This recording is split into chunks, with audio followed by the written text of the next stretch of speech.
Give it up for Dave Kahn, everyone. Yeah.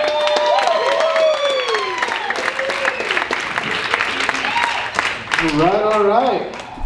Let's get into it with a little bit about me, a little introduction. I come from a family where I'm in the middle of three brothers. Now, both of my brothers, both older and younger, are tall, strapping, athletic young men. In contrast, I've won 3 costume contests in the past 2 years as a hobby. Only one of which I was in costume for.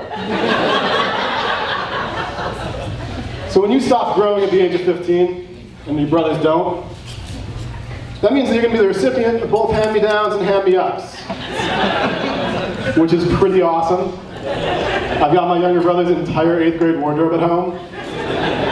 I can rock a different No Fear t-shirt every single day of the week. Great.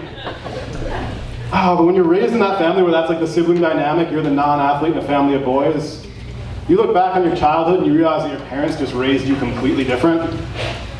Case in point, first day I ever got beat up at school. You see, when my brothers got beat up at school, both older and younger, my dad took them out to the garage and he taught them how to box. When I got beat up at school, my dad took me out to the garage too. But then all he did was tell me this. All right, Dave. People don't like dealing with crazies. So scream like you're crazy. And go for the eyes.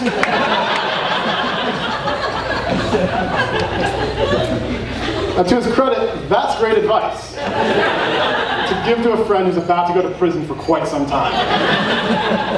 It's terrible advice to give to an 11-year-old child, but I can hardly fault my dad for that because that advice has served me well over the years. Case in point, just a few weeks ago in Portland, got into a little altercation at a bar. Things were getting pretty heated. They're on the verge of getting physical. That advice just echoed in my head. And I thought to myself, what might a crazy person do in this situation? So I screamed at this complete stranger. Fuck you, you're not my real dad. And let me tell you, it worked. This girl was stunned.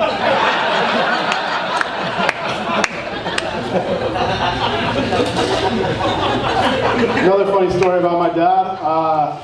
When I was still living at home after I graduated college, my dad comes bursting into my room at 8 o'clock in the goddamn morning, holding out his hand like so, and shouting, "Dave, I found a pot seed on the floor of your car. Explain this to me." I said to him, "Look, Dad, I know that I do a lot of stupid shit, but I would never in a million years get behind the wheel of my car and smoke something with seeds in it. Like you don't even know me." See, sometimes when I tell people that I do comedy, like the first question that pops into their idiot heads is, "Oh man, so you write your own material and everything?" No, I'm a cover comedian. Mostly old Chris Rock bits. Sometimes it ends really badly.